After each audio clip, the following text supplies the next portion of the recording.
Pasangan Lesti Kejora dan Rizky Bilar telah dikaruniai anak pertama.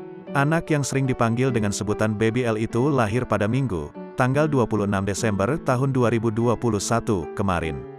Kendati demikian, hingga saat ini belum terungkap nama dan wajah anak pertama Lesti. Akhirnya, pasangan Lesti dan Bilar akan mengungkap nama hingga wajah Baby L untuk pertama kali. Penyambutan anak pertama Lesti dan Bilar akan dilangsungkan Sabtu, tanggal 8 Januari tahun 2022 mendatang. Nama hingga wajah Baby L bakal disiarkan secara eksklusif di Indosiar. Hal tersebut diketahui dari unggahan di akun Instagram @Indosiar, Sabtu, tanggal 1 Januari tahun 2022.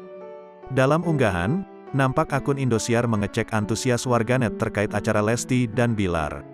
Tak sedikit warganet yang sudah tidak sabar menantikan penampilan perdana dari Baby L. Wah, ternyata persiapan kalian lebih mantep nih. Ke poin yuk, beberapa kesiapan menyambut tanggal 8 Januari nanti ala Indosiar Mania yang udah gak sabar nunggu tanggal 8. Sini absen, tulis @Indosiar.